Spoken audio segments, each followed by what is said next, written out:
Assalamu alaikum warahmatullah. Surah number 19, Surah Maryam, and verse number 19 as well.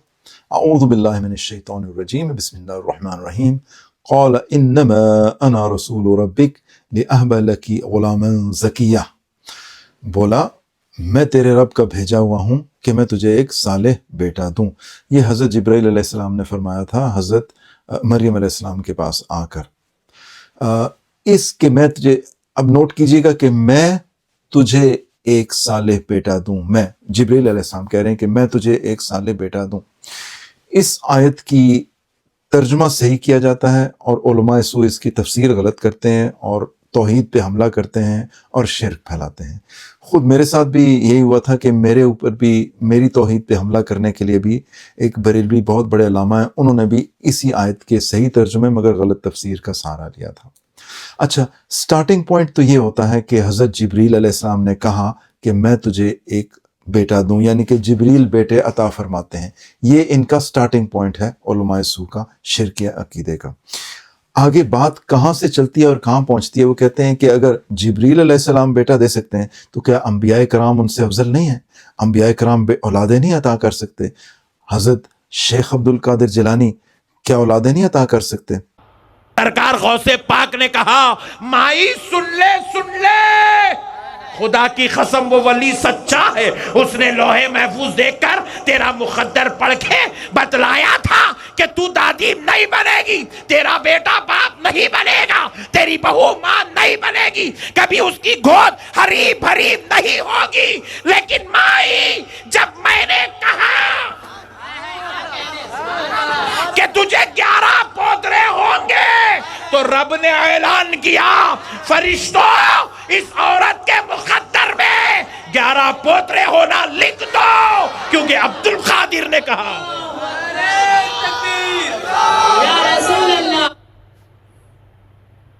اس کے علاوہ باقی اولیاء کرام جو ہیں وہ کیا اولادیں عطا نہیں کر سکتے؟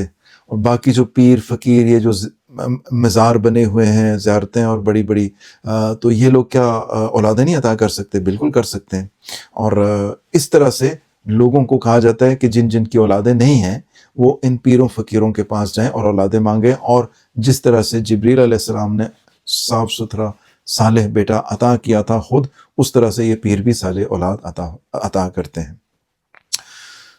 یہ آپ ایک ویڈیو دیکھیے، اس میں ایک پیر کرن شاہ صاحب ہیں، وہ یہ بتاتے ہیں کہ انہوں نے تقریباً 700 عورتوں کو اسی طرح حاملہ کیا.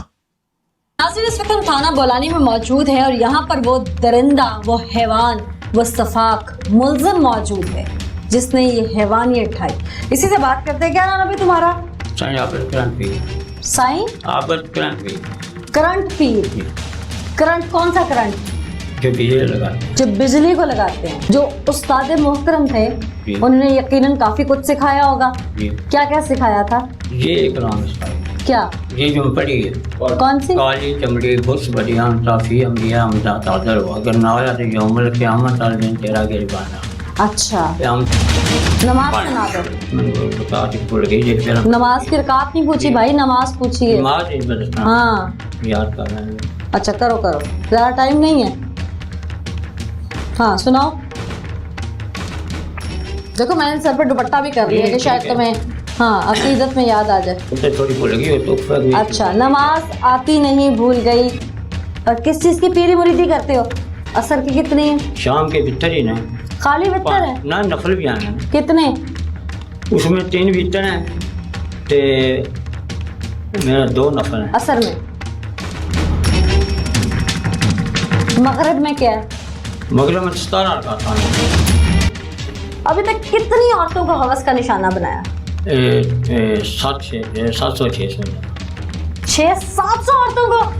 وہ دوائی دیتا تھا نا ان کو میں. کس چیز کی دوائی؟ یہ اولاد بن گئی. اچھا. یہ دوائی دیتا تھا. اچھا ٹھیک ہے.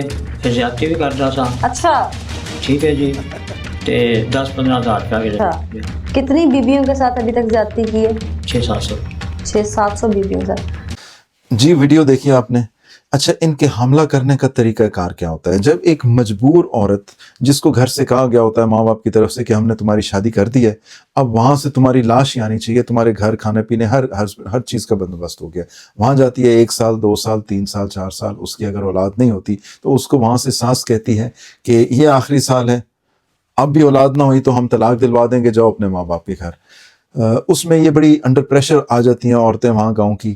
اس میں یہ ہوتا ہے کہ پھر وہ کہتے ہیں کہ چلو کسی مزار کے پاس چلتے ہیں، پیر و فقیروں کے پاس چلتے ہیں، سنا ہے کہ وہ بھی اولادیں دیتے ہیں۔ مسجد میں علامہ صاحب نے بھی تو تقریر کی تھی کہ حضرت جبریل علیہ السلام نے کہا کہ میں تجھے صالح بیٹا عطا کروں، اور پھر یہ پیر فقیر اولیاء کرام یہ تو اولادیں عطا فرماتے ہیں، تو چلو ان کے پاس۔ وہاں پہ پیر کرن شاہ جیسے لوگ بیٹھے ہوتے ہیں، ان کے پاس 2 طریقہ کار ہوتے ہیں، یا تو مرضی کے ساتھ اور یا تو مرضی کے بغیر۔ مرضی کے ساتھ کیسے؟ مرضی کے ساتھ ہی کہ پیر کرن شاہ وغیرہ کہتے ہیں کہ اچھا اولاد تمہیں چاہیے؟ جی چاہیے، اچھا ایسے کرو کہ شلوار اتارو۔ اگر وہ راضی ہو جاتی ہے تو چلو یہ تو اس کی رضا کے ساتھ، اور اگر وہ راضی نہیں ہوتی اور غصہ ہوتی ہے کہ یہ کیا بکواس کیا آپ نے، شرم نہیں آتی آپ کو، تو ان کے پاس دوسرا طریقہ کار ہوتا ہے۔ وہ کہتے ہیں یہ جو میں نے شلوار اتارنے کا کہا ہے وہ اس کا کہا ہے، وہ جو دروازے کے پیچھے کھونٹی پہ لٹکائی ہوئی ہے اس پہ میں نے دم کیا ہوا ہے، وہ دوسرے کمرے میں چھپ کے جا کے وہاں پہ پہن کے آ جاؤ، اس پہ میں اس کی دم کی برکت سے اولاد ہوگی۔ وہ جب وہ پہن کے آ جاتی ہے تو اسے کہتے ہیں کہ یہ دوائی ہے، یہ میڈیسن ہے، اس پہ بھی میں نے دم کیا ہے، یہ اولاد چلا کاٹا ہے پھر دم کیا ہے، تو یہ اس سے بھی اولاد ہوتی ہے، یہ پی لو۔ وہ جب پی لیتی ہے وہ ہوتی ہے بے ہوشی کی دوا، وہ 2-3 گھنٹے کے لیے بے ہوش ہو جاتی ہے، اور پیر صاحب وہی کرتے ہیں کام جو جنسی زیادتی جس کو کہتے ہیں، اور یہ عمل کئی بار دہرایا جاتا ہے جب تک کہ حمل نہیں ٹھہرتا، اور اس کے بعد وہ بعد میں یہ ہوتی ہے کہ اس ولی کی، اس پیر نہیں، ولی نہیں، اس جعلی نقلی پیر کی بلے بلے ہو جاتی ہے کہ حاملہ ہو گئی ہے جی، پریگننٹ ہو گئی ہے۔ اس کے بعد اس نے جیسے 700 عورتوں کو پریگننٹ کیا، اب وہ جو بھائی اور جو باپ لے کے آتے ہیں اپنی بیٹی کو، اپنی بہن کو کہ یہ پیر صاحب اولادیں عطا فرمائیں گے، اس کے بعد جب اولاد ہوتی ہے اور ہسبینڈ کو بھی انہیں یہ نہیں پتا ہوتا کہ یہ اصل میں یہ اولاد جو ہے یہ پیر کرن شاہ کا بیٹا ہے، یہ تو ہمارا اولاد ہی نہیں ہے، ان کو بالکل اس کا پتہ نہیں، وہ اس کی پرورش اور سب کچھ اسی طرح کرتے ہیں اپنا بیٹا اور اپنا خون سمجھ کے، مگر وہ ہوتی پیر کرن شاہ کی ہے یا اس طرح کے دوسرے جعلی پیروں کی ہوتی ہے۔ اچھا، یہ جو ابھی میں نے ابھی تک آپ کو بتایا ہے یہ چھوٹا نقصان ہے۔ اس سے بھی بڑا نقصان کیا ہے جو معاشرے میں ہو رہا ہے؟ اس سے بڑا نقصان یہ ہے کہ یہ جو لوگ عقیدہ رکھتے ہیں کہ اولاد، یہ جو پیر فقیر ہیں یہ اولادیں دیتے ہیں اور ان سے جا کے اولادیں مانگنی چاہیے، یہ شرکی عقیدہ ہے۔ اولاد دینے والا صرف اور صرف اللہ سبحانہ و تعالیٰ ہے۔ اگر اللہ جسے چاہتا ہے اولاد عطا فرماتا ہے، اللہ جسے چاہتا ہے لڑکے عطا فرماتا ہے، جسے چاہے لڑکیاں عطا فرماتا ہے، جسے چاہے ملا کے عطا فرماتا ہے، اور جسے چاہے بانجھ رکھتا ہے۔ یہ اللہ سبحانہ و تعالیٰ ہی کی مرضی ہے۔ بڑا نقصان ہے وہ یہ ہے کہ عقیدہ شرک کے ساتھ اگر کوئی اس دنیا سے چلا گیا آخرت میں، تو وہ ہمیشہ ہمیشہ کی جہنم میں جائے گا اور وہاں سے کبھی بھی نہیں نکل سکے گا۔ تو سب سے پہلے تو اپنا عقیدہ درست کرنا چاہیے۔ اب ہم چلتے ہیں اس آیت کے صحیح ترجمے اور اس کی صحیح تفسیر کی طرف۔ بولا میں تیرے رب کا بھیجا ہوا ہوں کہ میں تجھے ایک صالح بیٹا دوں۔ پہلی بات، پوائنٹ نمبر 1، میں تیرے رب کا بھیجا ہوا ہوں، کہ میں تیرے رب کی طرف سے آیا ہوں۔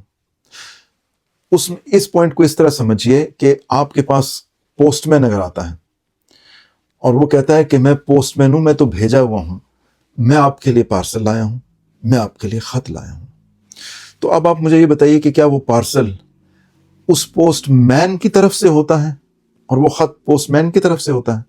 اس پوسٹ مین کو تو یہ بھی پتہ نہیں ہوگا کہ اس پارسل میں ہے کیا، اور اگر کوئی خط لایا ہے تو اس پارسل میں لکھا کیا ہوا ہے۔ یہاں پہ حضرت جبریل علیہ السلام کلیئر کٹ بتا رہے ہیں۔ پہلا انہوں نے جو ہاف جملہ بولا ہے وہ یہ کہ بولا میں تیرے رب کا بھیجا ہوا ہوں، میں پوسٹ مین ہوں، میں میسنجر ہوں، میں رسول ہوں، میں میسج لایا ہوں۔ یہ ہے اس کی تفسیر کہ میں تجھے ایک صالح بیٹا دوں۔ پارسل ہوتا پارسل کسی اور کی طرف سے۔ اب ایک آیت پڑھتے ہیں علماء سو اور آگے جاتے نہیں ہیں، آگے لوگوں سے چھپا کے رکھتے ہیں، لوگ خود بھی قرآن نہیں پڑھتے اس لیے لوگ گمراہ ہو جاتے ہیں۔ آئیے ہم اگلی بھی آیت پڑھتے ہیں، اگلی آیتیں 2-3 پڑھتے ہیں۔ بولی میرا لڑکا کہاں سے ہوگا، مجھے تو نہ کسی آدمی نے ہاتھ لگایا، نہ میں بدکار ہوں۔ یہ تھی آیت نمبر 20۔ آیت 21، یوں ہی تیرے رب نے فرمایا ہے کہ یہ مجھے آسان ہے، اس لیے کہ ہم اسے لوگوں کے واسطے نشانی بنائیں اور اسے اپنی طرف سے ایک رحمت کریں، اور یہ کام ٹھہر چکا ہے۔ فرمایا کہ یہ مجھے آسان ہے، تیرے رب نے فرمایا ہے کہ یہ مجھے آسان ہے۔ اب یہ خود ہی دیکھیے کہ اس میں حضرت جبریل علیہ السلام نے تو یہ نہیں کہا نا کہ یہ جبریل کے لیے آسان ہے، یہ جبریل کا کام ہے اولاد دینا اور جبریل کے لیے آسان ہے، نہیں، کلیئر کٹ بات یہاں پہ آیت نمبر 21 میں کلیئر ہوگی کہ تیرے رب نے فرمایا ہے کہ یہ مجھے آسان ہے، رب کو آسان ہے، اور اس لیے کہ ہم اسے لوگوں کے واسطے نشانی کریں۔ کون چاہتا ہے کہ لوگوں کے واسطے نشانی کرے؟ اللہ چاہتا ہے کہ لوگوں کے لیے نشانی کرے۔ تو یہ والی آیت نمبر 21 وہ چھپا جاتے ہیں علماء سو، اور آیت نمبر 19 دے کے اس سے غلط نتیجہ نکالتے ہیں۔ اور تو آپ سے میری یہ درخواست ہے کہ قرآن کو آپ خود پڑھنا شروع کریں۔ اگر کوئی آیت آپ کے سامنے پیش کرے آیت نمبر 19 تو آپ اس کے سامنے آیت نمبر 21 بھی رکھیے اور اس کا عقیدہ صحیح کر دیجئے، تاکہ اس معاشرے میں سے حرام کی اولادیں ختم ہو جائیں، اور جتنے بھی لوگ یہ پیروں کے پاس جاتے ہیں اور اولادیں وہاں سے لے کے آتے ہیں، اولادیں ملتی ہیں، اس کی ایک اور سائنٹیفک بیک گراؤنڈ میں آپ کو بتاؤں، زیادہ تر جو لیڈیز ہوتی ہیں وہ ٹھیک ہوتی ہیں، لیڈیز کو کوئی پرابلم نہیں ہوتی، اصل میں پرابلم جو ہوتی ہے وہ مرد کے اندر ہوتی ہے، اس میں اسپرمز کی پرابلم ہوتی ہے، لو کاؤنٹ ہوتا ہے، یہ میڈیکلی ٹیسٹڈ ہے، میڈیکل بہت بڑا ریزن ہے۔ اس میں جب یہ پیر کرن شاہ صاحب جو اس جیسے لوگ اپنی خدمات عطا فرماتے ہیں تو وہ تو میڈیکلی ٹھیک ہوتا ہے، عورت بھی ٹھیک ہوتی ہے، تو اس طرح اولاد ہو جاتی ہے۔ اس میں کوئی کسی قسم کی کوئی کرامت یا اس کا کوئی کسی چلے کا یا کسی دم کا چکر نہیں ہوتا۔ جب بھی آپ یہ دیکھیں کہ معاشرے میں کوئی پیر کے پاس گیا تھا اور اس کو پھر اولاد ہوئی ہے، تو آپ اسے ایک ریکویسٹ کیجیے گا، آپ اسے کہیے گا کہ ایسے کریں کہ آپ اسی پیر کے پاس جائیں اور اسے کہیں کہ ہمیں تبرک کے طور پہ کوئی اپنا کوئی منہ مبارک، کوئی بال وغیرہ کوئی عطا فرما دیجئے، کچھ دے دیجئے، کوئی ایک آدھ، اس سے وہ لے آئیے گا، اور اس کے بعد اپنا جو اولاد ہوئی ہے اس کو لے کے ڈاکٹر کے پاس جائیے گا اور اس سے کہیے گا کہ ڈی این اے ٹیسٹ کر لیں۔ حضرت شیخ عبد القادر جیلانی، ان کی اپنی کوئی اولاد نہیں تھی اور پوری زندگی یہ اللہ سے دعائیں مانگتے رہے کہ میری اولاد ہو، اولاد ہو، اولاد ہو، نہیں ہوئی۔ السلام علیکم ورحمۃ اللہ وبرکاتہ۔